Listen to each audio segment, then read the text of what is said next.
Okay, welcome everybody today to obviously a historic event for sports car racing. As you can see by the signage, our title is Sports Car Racing in North America, the Future, and that's what this is all about. Some quick housekeeping items before we get underway. Please ask that you mute your cell phones. That'll always help us out. A little bit about the format for the media in attendance and those media joining us on the teleconference. We're going to have a formal Q&A in a little while, and then afterwards we'll have some breakout sessions in the rear of the room, which will allow the media in attendance to get some special one-on-one opportunities. We have some VIPs in the house today I want to acknowledge. I want to start with two of our most important entitlement sponsors who we're very pleased to have with us. Ed Brown, President and CEO Patron, Colette Bennett, National Sports Marketing Manager for Rolex. Moving on, feel free.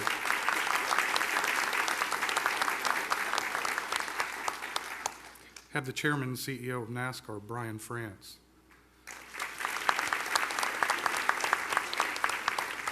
Have the CEO of the International Speedway Corporation, Lisa France Kennedy. NASCAR President Mike Helton. And NASCAR Board Member Gary Crotty. Mark Royce, President, North America, GM. Jim Campbell, VP of Motorsports, GM. John Doonan, Director of Mazda Motorsports for Mazda North American Operations. Beth Peretta, Director of Marketing and Operations, SRT and Motorsports. Andre Oosthuizen, VP Marketing, Porsche Cars North America. From the International Motorsports Association, Chief Operating Officer Scott Elkins. Have several gentlemen who head up our great facilities that are going to be involved in this new organization. President and General Manager at Road Atlanta, Jeff Lee. President and General Manager at Sebring International Raceway, Trey Stevenson. And our host really is what you could call Joey Chitwood III, President of Daytona International Speedway. A couple of good friends joining us on the phone, listening in, Director of Motorsports for Ford Racing, Jamie Allison, and the Marketing Director for Continental Tire, Travis Roffler. We're going to be going live on Speed shortly, which is obviously going to be a big moment. Please stand by. We're going to begin that program momentarily. I'm going to yield now to a very special guest MC we've brought in, renowned in sports car racing throughout the world for his work on Speed. Please welcome Lee Diffie.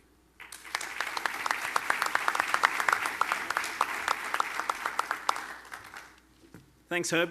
Good morning, everybody, and we've just got the cue that we are now live on Speed, so we welcome the viewers on the network here in North America and also around the world, those viewing and tuning in and logging on ALMS.com, NASCAR.com, GrandAm.com, and welcome to those folks too on the teleconference. I'd like to start with just some raw emotion. What a day! Did you ever think we'd see it?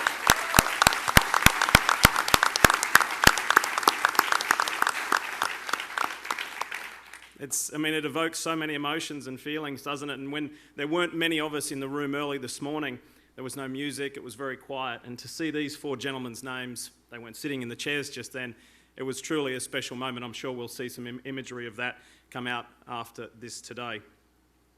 You know, for all of us in the room, we're sitting here today because in various forms we've had something to do with either the Grand Am Rolex Sports Car Series or the American Le Mans Series presented by Tequila Patron in some way. For some of us who are very fortunate, we've got to work on both series in various capacities and enjoyed those signature moments that the series offer over the years for more than a decade now for both series.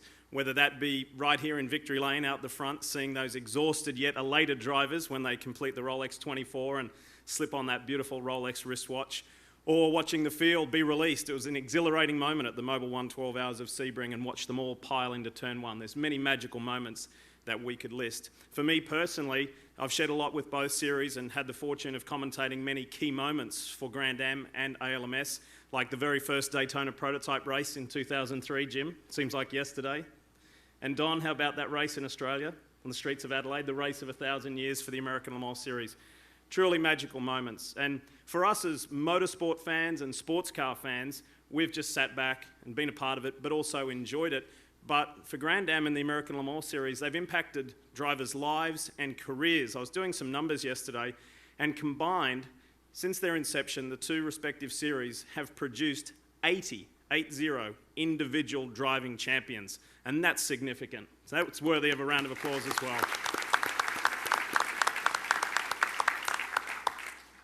I want to list some things here. Big events, great racing, cool cars, diverse drivers from around the globe and even from Hollywood. We've got enthusiastic and involved and engaged manufacturers. We have just got the best, awesome tracks, and we have got passionate fans. And I'm not even talking about the future yet. I'm talking about what we have already in sports car racing here in the US, and it's with thanks to these four gentlemen.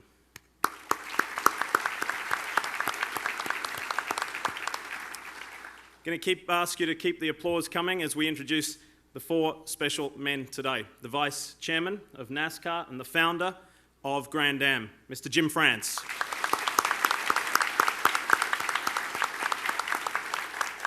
Next to Jim, the founder of the American Le Mans Series, Dr. Don Paynos.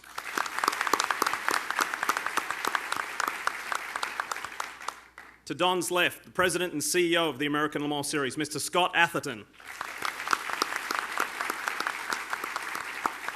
And to Scott's left, the President and CEO of Grand Am Road Racing, Mr. Ed Bennett. We will hear from these four gentlemen in just a few moments, but if I can steer you towards the video screens, we're going to have a quick clip about what these two amazing racing organisations represent. A Goodyear blimps eye view of the Daytona International Raceway, now converted to a road racing course. Luminaries of the driving world, Dan Gurney, Bruce McLaren, the perennial champion, will be driven by Pedro Rodriguez and Mario Andretti. Heart beats away from the green flag now in the opening of the racing season. In the 1950s and 60s, European-style road racing came to North America, showcased at now legendary facilities like Daytona and Sebring. Sebring 12-hour endurance race, where we've been witnessing one of the most exciting races in the history of the speed class. Joe Seifert Porsche 908 continues in first. And here we have Mark Donohue in car number 15. The memories are classic from those grand early days. In recent years, two premier organizations have embellished those legends while creating their own. Grand Am Road Racing, renowned for close competition throughout all its series. Green, green, green, green, green.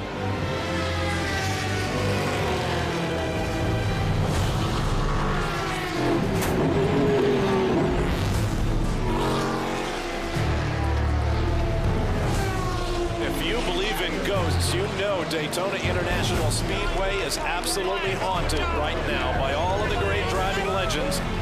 The American Le Mans Series, revered for its international flavor and flair.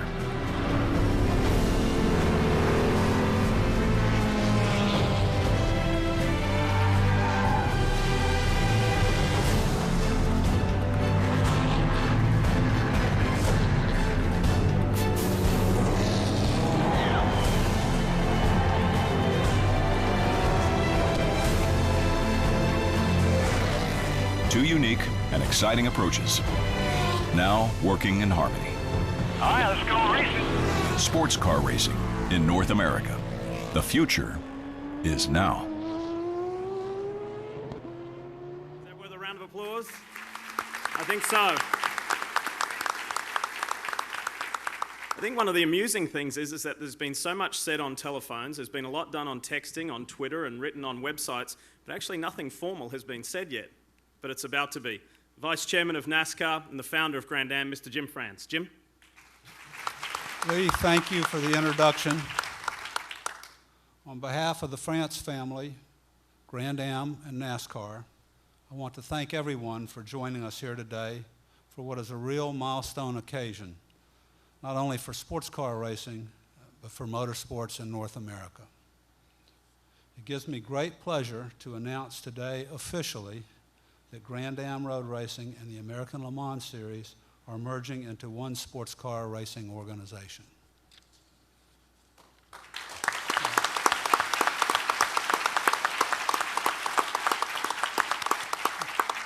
I feel the same way. I know a lot of people have been waiting many years for this day to come. I'm really looking forward to the merger process.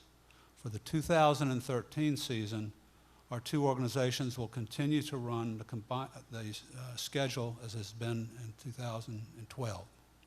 Beginning in 2014 with the Daytona 24-hour, we will have a combined championship for North America. This morning, I found myself thinking almost 65 years ago, just 3 miles away from here, at the old Streamline Hotel, my father, Bill Sr., gathered a group of people who at the time were the leaders of motorsports in North America. Out of that meeting, NASCAR was formed. Also out of that meeting, a great quote by my dad emerged regarding the future of stock car racing. A portion of that quote went something like this: "Stock car racing has got distinct possibilities. We do not know how big it can be if it's handled properly. We're all interested in one thing, and that is improving the present conditions. The answer lies in our group right here today." Today, all these years later, in front of another gathering of leaders of motorsports, I want to echo my dad's words with some editing. I think sports car racing has a distinct possibilities, and I definitely feel like we're going to improve present conditions. There is no doubt in my mind that the answer lies with the two groups who are combining forces starting today. This is a great day professionally and personally for me. I've been a sports car racing fan my entire life. I can thank my father, Bill Sr., for that. He obviously loved stock car racing, but he had a real affinity for sports car racing as well. So does a man sitting next to me who has graciously agreed to be vice chairman of the new organization's board of directors. I'd like to turn it over to the founder of the American Le Mans Series, Dr. Don Panos. Don? Thank you, Jim. Well, this is an exciting time, and especially for the fans, and especially for sports car racing.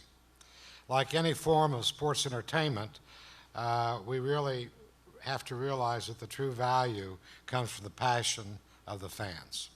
That was the case in the days of the IMSA GT Camel Series, for example. But it lost its way. It became a sport of the participants. What we tried to do at the American Le Mans Series was take the desires and the abilities of our OEMs, our manufacturers, Porsche, Audi, Chevrolet, BMW, and of course racing teams like Rob Dyson and Greg Pickett and Ed Brown. And to do that and market our series in a way for them to be sure that the rules were created even, that the field was even, and that we did that in a manner to satisfy the desires of the people who support this, which make it possible, and that is the fan. Our first slogan for the American Le Mans Series was "Racing for the Fans," and that's still true today. Jim and I have had some long discussions, personal one-on-ones, and we agreed on a whole host of issues. In fact, Jim, I don't think we disagreed on anything. Our passion is to have sports car racing reach its pinnacle and be all that it can be. And I think that with the setup that we've done and the agreement we've made, that will happen. My experiences in racing started in 1997. I was what they would call a newfie. I can remember Sebring and our first car there. One of the most important things that happened to me that year was I went to Le Mans, and I got bit by that mosquito that transfers viruses to people, and I have the Le Mans virus in my blood. And I'd like to say right now that it was an important part of our discussions and Jim's insistence that our relationship with Le Mans continue, and we are continuing to have discussions with them. In fact, in a couple of weeks, another meeting. I believe Le Mans is supportive. The new president, Pierre Fillon, has told me that, and we'll find a way to make sure that we can integrate our series to do races that will let some of our teams qualify for Le Mans in the future. Well, this merger occurred actually in the deal on the handshake, Jim, here you go, on the golf course. Surprise. We had a match, but before we went on the golf course, I'm a senior, Jim's a little bit younger than me, so we agreed that we would have an NDA, a non-disclosure agreement. We wouldn't disclose what we shot, and we wouldn't disclose who won. And the bet was $1, and that bill is labeled the non-disclosure dollar of the golf match for the merger of these two great series. Jim, I have that framed, and that's going to be it's only $1, it's just a small one, but I've got that framed, and that's going to be the cornerstone of our success going forward. And think about success. Do you realize that we set a world record for keeping a secret in motorsports? 6 months and 14 days before somebody broke it, and we'll have trophies for that, Jim. Anyway, go ahead. We deserve them. Yeah, we do. Anyway, thank you all for coming. Thank you for being interested in what we're doing. Thank you for supporting us in the past, and thank you for supporting the Grand Am and making it to a point that both of us will be better off as a single party. And the world is our oyster, Jim. Thank you.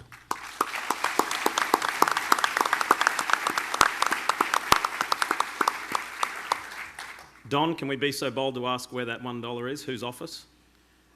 Julie is having it framed. Okay. Scott, for you, you stepped into the helm of the American Le Mans Series in its second year of competition and existence in 2000. You've been at the helm ever since. Many interesting times over those 12 years. Did you ever think that a merger like this would be possible? A day like this would come? Candidly, for 11 and a half of the past 12 years, no. We can divulge today, I think for the first time officially, there's a lot of things coming out today for the first time. 5 years ago, we took a real run at this, and it wasn't the right time, it wasn't the right place, and obviously it didn't work out. About 6 months ago, Jim and I were at an industry meeting, and I was suffering from a very bad head cold, and excused myself from the meeting to go take care of that. And as I walked back, bumped into Jim France, and Jim said, "Scott, we need to talk." I said, "Jim, I'm always ready to talk. I enjoy our conversations. What are you doing next week?" "Call me." And next week that call came, and that resulted in a meeting that we can call an NDA, non-disclosure location as well. The meeting was originally scheduled for 2 hours, and it went on for 6 hours. And at the end of that meeting, there was about 6 pages of a yellow pad that was filled up with common ground.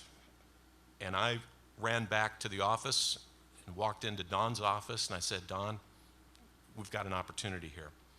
And there was so much common ground that it was undeniable. And at that moment, we engaged fully, and to think of what has been accomplished in such a relatively short time with such a complex set of circumstances is truly remarkable, and we couldn't be more pleased.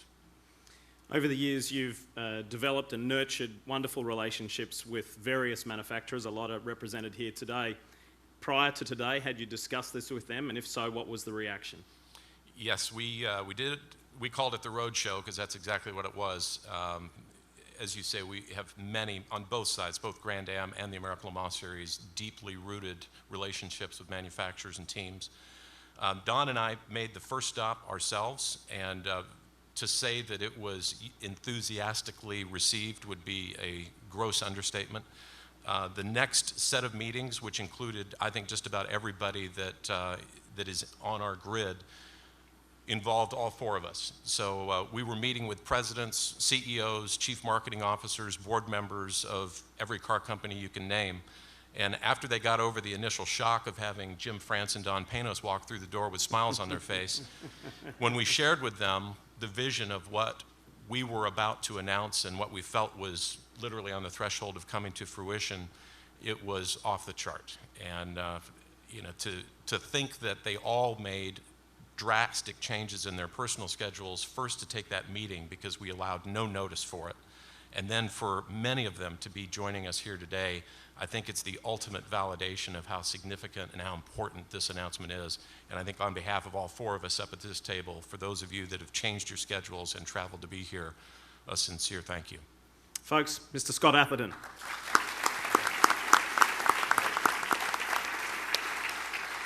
And Ed, for you, it's been quite the interesting ride. Obviously a long-time NASCAR family member. This is your first year on the job in Grand Am as the president and CEO. You really threw yourself in the middle, didn't you? Because you were right at the front of these negotiations for the majority of your time. It's been very intense.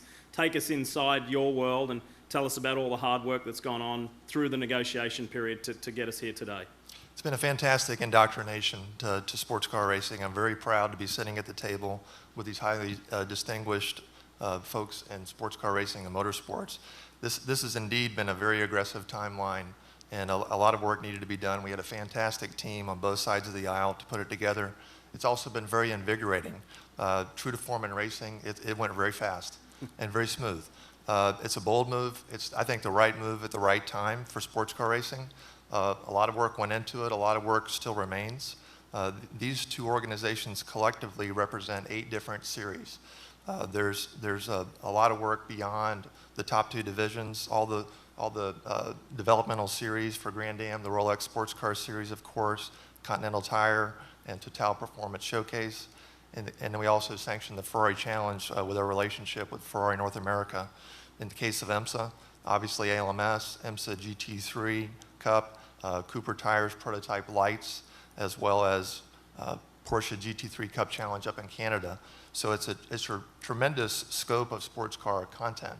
And I think our offering to our promoter partners in North America will be unmatched. It constitutes a lot of constituencies and stakeholders. From here, our mission will be to work very closely to develop the best strategy as we move forward, incorporating and harnessing the best practices that both organizations have to offer. I'm truly excited about the future together. Folks, at this stage, we're going to open it up for question and answer, and in a moment, the Managing Director of Grand Am's Communications, Herb Branham, will come up. We need to farewell our viewers via speed. Thank you very much for tuning in to this historic announcement. And folks, not only thanking Ed, but all 4 gentlemen on this day that we will remember forever.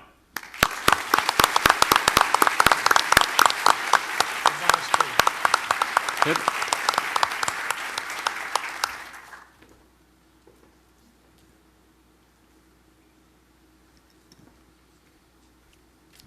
A great job there by Lee. We're going to go ahead and go to our media Q&A, and just once again, just to reiterate, we have some media in the house, but we're also going to be taking some questions from a teleconference which has also international capabilities. We have wireless mics going around. Raise your hand nice and high because it is a little bit tough to see. We'll come around with a wireless. Please give us your name and affiliation before asking a question. Let's start right down here. Hi, thank you. Holly Kane, NASCAR.com. This question is for you, Mr. France. If you could maybe give us a little bit more detail in terms of the timing of it and why now for you guys to decide to give it a go. And also, is there a working name, or when will we find that part out? I'll start with the last part of the question first. We have not, we do not have a name. We will be going through a plan. We've got some ideas on how to come up with a name for the new combined series. And that, I think the hard work that Ed referred to and Scott referred to is with our teams going forward to figure out all the details of how we combine everything, the naming and the schedules and all the things that go into making a series. I got to give Ed Brown credit for kind of the timing of this. He and Scott Sharp were down here competing in the 24-hour race, and we got to get together in Ed's bus, had some good conversations. He was the main sponsor of the ALMS series. Has a tremendous team that runs in that series. He came to Daytona to compete in the 24-hour race. And he suggested that I should get together with Don. His observation was, I think you two would like each other, and we found out we did. And that we had a lot of common vision. And so I got to give Ed Brown credit for kind of the shove to get us moving on it. I believe we have one right here. Now go ahead, get him the mic. JohnDeGeespeed.com. For any of you, what do you anticipate the class structure being for the Unified Championship? I think it's too early to be definitive. This will be the true merger of the two series when we combine the technical regulations and descriptions of these cars. We've jokingly said amongst the four of us that the vision has been clearly established, but it's been all by the guys in the suits. And the practical application of our vision with the realities of technical limitations and capabilities is yet to be determined. And if you can understand the complexities of putting this arrangement together and how our focus has been on due diligence and all the legal matters that were required in order to get us to this point today. Therefore, our staffs have just recently found out, and the technical people who are responsible for that are just getting their arms around what it is we've launched into here. So all things in time, and there will be a point in time when we'll be getting back together with many of you in this room and working with our constituents, teams, manufacturers, make sure we get it right the first time. Okay, we have one in the back, and then we'll come back up here. Preston Root with MRN Radio. I understand the vision of the combination from Mr. France and Dr. Panos of this, but Mr. Atherton and Ed, you both are responsible for implementing what we just talked about, the cars that will be on the track and the drivers that will be in those cars. Can you give us in generalities what you see in 2014, a little over a year from now, when it comes to what are your respective first races, Ed, the Rolex 24, and Mr. Atherton, the Sebring 12-hour event? What does that look like from your perspective 15 months away? Just to echo what Scott shared, I think it's a full field of exciting sports cars. I think it has a lot of international flair, has all the international and domestic manufacturers that you would want to be a part of a successful sports car series. Really need to work with the stakeholders, the teams, the manufacturers to get their input about the relevance for them and what they sell in the showroom. And there needs to be a lot of respect for the investments that have been made, I think, for the teams, so that we don't obsolete significant hardware in the process. So it's a collective effort, one that we really look forward to. And one of the best things about this relationship is, I think, the human capital that we both have to be able to manage that process together. Okay, I believe we have one in the back of the room, then we'll come back up to NASCAR.com. Hi, Blaine Tollison, WFTV, ABC affiliate here in Daytona Beach. Can you tell us more about the combined championship in Daytona Beach and how it compares to what we're currently seeing with the Rolex 24?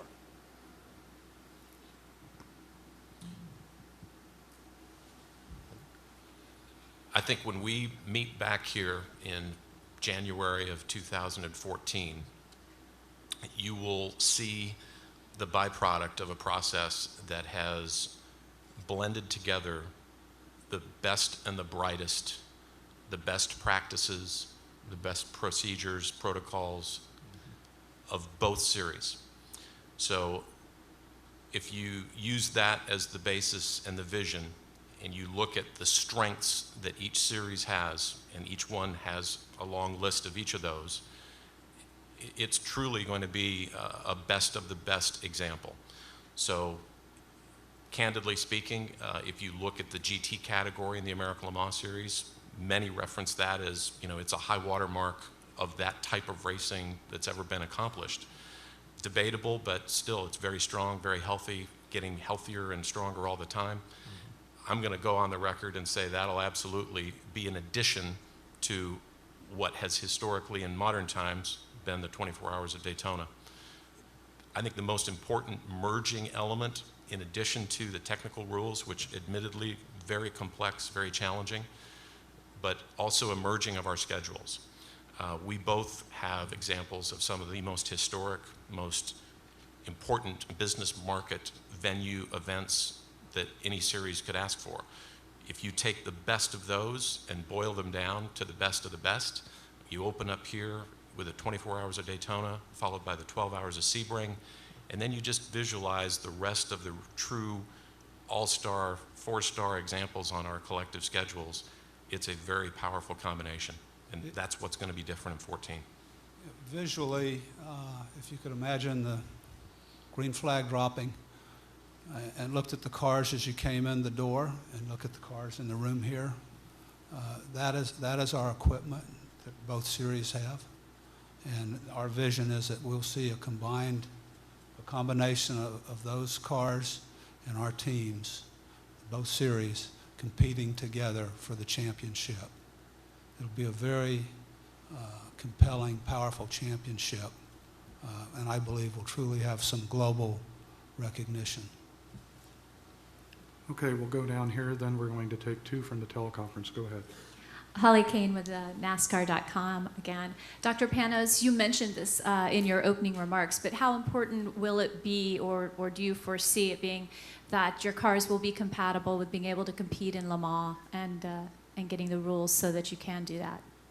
Well, well, first of all, I think that we've had a lot of discussions amongst ourselves that what we need to do is we need to have some common test days, teams from both series, tracks, same time, same place, same conditions, and do that in a manner that we can find a way to make the cars competitive.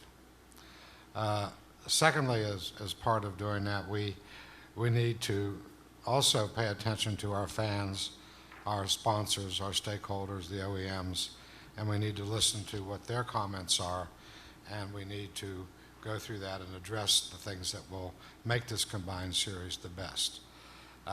Going to Le Mans, we've even talked, for example, that if we had a 12-race schedule, maybe one way to have teams be able to go to Le Mans, because we've always had a conflict in timing of schedules, that maybe we allow the teams to drop one race from their points. Everybody has that same opportunity, so people going to Le Mans wouldn't be penalized. These are early discussions. Nothing yet is etched in stone, but that's why we have 14 months to go through all this and make sure we get it right before Daytona in 2014. So all of these issues are on the table. All these ideas are surfacing. We've had numerous chats about this, and I can honestly say that on these ideas and coming together and discussing them with Jim and our other people, all of the results and all the reactions to this have been positive from everybody's point of view. And not trying to find problems with it, but trying to find solutions to live up to what we think will be the greatest sports car racing series in the world. Thank you. All right, we're going to go to the teleconference audience. We have two questions, I believe. Go ahead. Our first question comes from Mark Morrison of AutoWeek. Please state your question. Hey, this is Mac at AutoWeek. Scott, how does this impact the ALMS's relationship with the ACO moving forward? Mac, thanks for the question. We have actually met with the ACO in person. Pierre Fillon is the newly named president. Candidly, it came as a surprise. There was no advance notice. So once we got over the shock of what we were informing him of, we had a very productive discussion. I also want to state that from our very first meeting when Jim and I sat down back in February, he made the comment that he thought it was an important priority to retain the relationship with the ACO and to retain the link to Le Mans. And that's one of the highlights of my notes that day, because for me, that was a paradigm shift. And I think we would all admit that it's easier said than done, but our vision and plan is to retain that relationship. Don had the idea many, many years ago. There's 15 years of equity established in that relationship. As I say, easier said than done, but we're up to the task. Okay, another from the teleconference, please. Our next question comes from Tony DeZino of Racer Magazine. Please state your question. Hi, Tony DeZino from Racer Magazine. Do we know who will be writing the technical regulations? Will that be a IMSA Grand Am combination? And also, do we know whether it will be a single tire supplier or an open tire spec? With respect to the technical regulations, I think it goes back to one of the big strengths of our partnership and merger is we now have access to relationships and also personnel on both sides of the aisle to work together with one common goal. But I think our international relationship with the FIA is also important to see how technical regulations are governed from an ACO FIA perspective, and realize there's lots of manufacturers, domestic and international, and want to be in step with that as much as we can. On the tire specifications, I think that's going to be part of the process. There's a lot of tire partner relationships. We've been fortunate to have the relationship with Continental. ALMS has a relationship with multiple tire manufacturers, all great companies. That'll be very high on our list to study as we enter this process together. We're going to stay with the teleconference for another before returning to the floor. Go ahead. Our next question comes from Jim Pesley of RacingToday.com. Please state your question. Yes, this is for either Ed or Scott or both. I realize the scheduling hasn't been worked out yet. Do you have a number in mind of how many races you would like to include on the schedule? The discussions we've had are very preliminary, and I'll tell you the number that we've used is 12. Has a nice ring to it. It is consistent with what has been the high water mark for the American Le Mans Series, and I think a traditional number for Grand Am. I think it also is going to be directly tied to television partnerships going forward. That's always a criteria, an important priority. And when you add a 24-hour of Le Mans experience into our season here in North America, 12 races is a full calendar, especially when you add a 24-hour of Daytona and a 12 hours of Sebring to teams that historically at least haven't had both of those weekends on their schedule in recent past. We'll swing back here now. Go ahead, please. This is D.C. Williams, Coal Pit. Mr. Atherton referred to commonalities earlier. Yeah, all I'm seeing is a minefield. You got sponsors, tracks, all sorts of things that FIA, ACO, everybody wants this little piece of the action. So if you were to take a site, a commonality, Mr. France, and one also for Dr. Panos, I'd appreciate you guys at least telling us what you got in common beyond the obvious, that is. Well, we both have a passion for sports car racing and for the great events that comprise the American sports car racing history. We've both made significant investments in sports car racing, and I view DC, every challenge is just a normal part of the business that we're in. And we solve any issues with good decision making, with good experienced personnel. We both have a great team that we're bringing together with great experience. And I think personally we feel like we haven't seen any obstacles that would stand in the way of really putting all this together. A lot of work, but that's what we're here for. Yeah, I'd like to add that, sure, you have entities to think about like the ACO, the FIA, and the list goes on. But being cognizant of that doesn't mean surrender. It really means that you look at it and you do the things that are good for our series, that are legitimate, and this combined series, and that to make it better and stronger. Sure, you have to deal with sponsors. Sure, you have to deal with the different organizations. But it doesn't mean that you still can't put your best efforts forward and create something that is unique. I had that experience here in 1998 and 1999 with Petit Le Mans and the ALMS. Sure, I was bitten by the Le Mans bug. Sure, I like Le Mans. I go to it every year. It's a great spectacle. But also, this is the United States, it's North America, and we have our fans, and we have the peculiarities of what they want, what our sponsors want, and I can assure you that's what we will be addressing. Okay, we're going to take 2 from the floor, 2 on the teleconference to wrap up. Go ahead from the back. Saul Sines, Bright House Sports and News 13. I have an economic question here, economic impact question. On average, during speed weeks, we see about 650,000 race fans coming into the Daytona Beach area. Can we expect to see more race fans coming into Daytona Beach with this combined championship?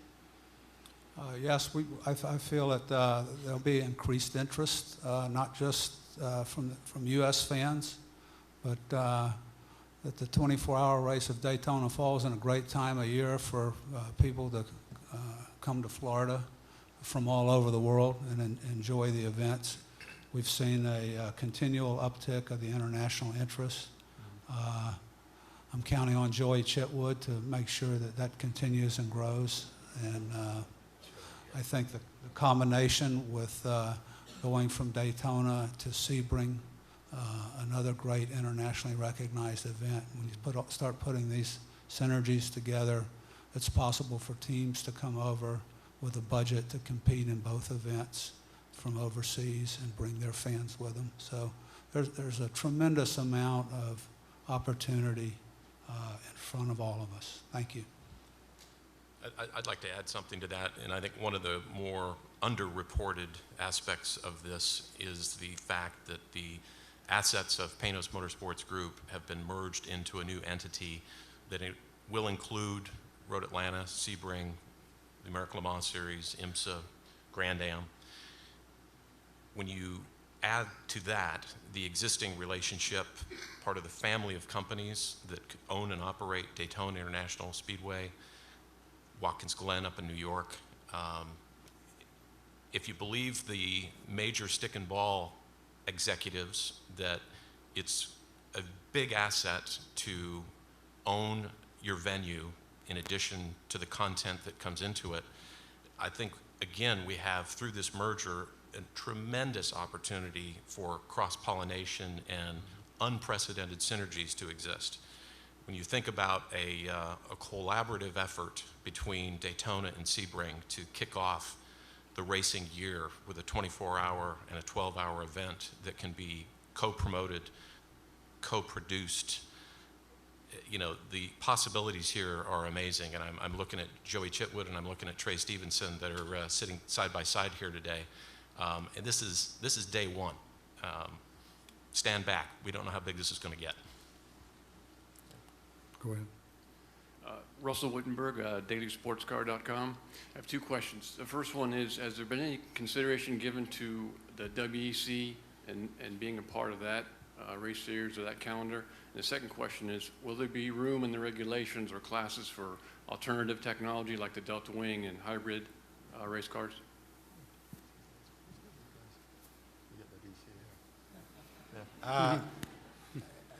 Funny you should ask that. Answer the last part first. The Delta Wing is part of the agreement that safety and performance standards have to be achieved. We've proven, we have the safety data and stuff, but it needs to be reviewed, but that is part of our agreement that it can be accepted.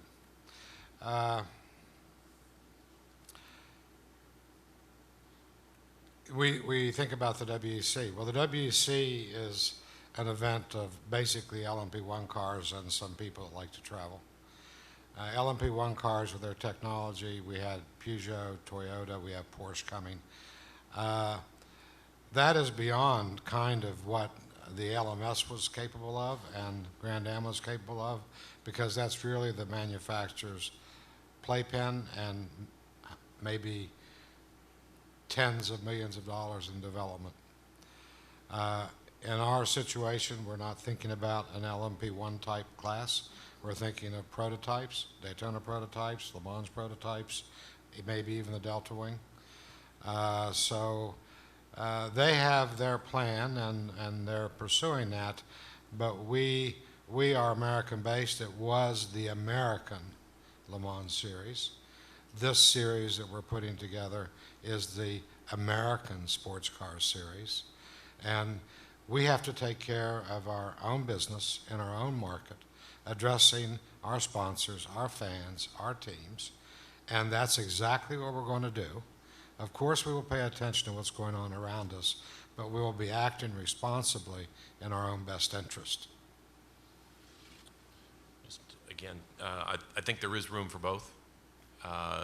Part of the commitment of retaining the relationship with the ACO and with Le Mans would include a potential relationship with the World Endurance Championship. I think we don't have any news to announce now, but the intention would be to have that be visible in the United States in 2013, and I don't think anybody would want to make a commitment on a single year. And for that, that's part of the future here as well. So 14 and beyond, still to be written, but that would be the goal. Okay, we're going to close out with 2 questions from the teleconference. Our next question comes from Peter DeLorenzo of AutoExtremist.com. Please state your question. This is for Scott Atherton. First of all, well done, gentlemen. I'm glad you got together. There's concern out in the enthusiast world that the GT class in the ALMS, which is considered to be the fiercest racing going on right now, and probably the best road racing in the world, that it could be dumbed down to accommodate the two-frame cars from the Rolex GT series. Do you think that when you do your testing that this is a possibility, or are there going to be a GT, sort of a GT1 and then a GT2 class? Thanks for the question, Peter. One of the first questions that I asked Jim when we first got together was about as long as your question, Peter, and that was we have a GT category right now that is as good as it can get, we believe. It has OEM involvement from a diverse list of every type of car you can think of, and an appropriate level of activation that goes with that. And we believe that in order for a future combined series to be successful, that you would want to retain that and continue to grow that in a way that we have been growing it to get it to where it is today. And without hesitation, Jim's response was, I agree. And that doesn't exclude anything. It just means that that example of the current content of the American Le Mans series has been agreed to be part of the combined series. There are many more unanswered questions that surround that, but to put everyone, if there are fears, to rest, and certainly the OEM partners that are in the room, I think we can honestly say, and I want to see Jim nod his head yes, that going forward, that's the plan. That's correct, Scott. I would add that the Rolex series has tremendous GT racing also, and those teams will be included in this process and be a part of the series. And what we look for is to have really a competitive event at each venue we go to. And I think that our technical crews that we have will figure that out. They better. And with that, we have one more question. Go ahead for the teleconference. Our next question comes from Brian Bielmowski of Racing Wire. Please state your question. Congratulations, gentlemen. I know a lot of people in this country never thought this day would happen. We were in Baltimore this past weekend and spoke to some of the most influential owners, some of the most well-respected drivers, and to a man, they were all extraordinarily excited about the potential of what you guys have presented today. But they also almost all said the same thing, and that was, let's hope they don't mess this up. How do you folks go forward trying to keep a bunch of people who don't always agree or often don't agree on how to get things done to play in the same sandbox together? That's just the way it is every day. You can talk to any of our competitors. They're passionate. They believe in what they're doing. They're very competitive. And at the end of the day, we all find a way to race and compete with each other and figure things out. We've been doing that for 60 plus years, and nothing will change from that perspective. Okay, that concludes the Q&A portion of our show. I'm going to yield again to Lee Diffie from Speed, give us some closing remarks, and direct us to the next portion of the event. Thanks everyone for your questions, and for those on the teleconference as well, thank you for those. I mean, obviously there are still many unanswered questions, but be patient on behalf of the group. Be patient because it's all being worked out and those answers to those questions will come. I think the most important thing to take away from today, and take it from somebody who's worked in both championships at the same time, negativity is so destructive. Positive thoughts and positive attitude really is infective, and it spreads quite quickly. I like the old saying that so long as you think about something, it will always remain a possibility. When you commit to it, it becomes a reality. So go and make it happen. Well, these four gentlemen have made it happen.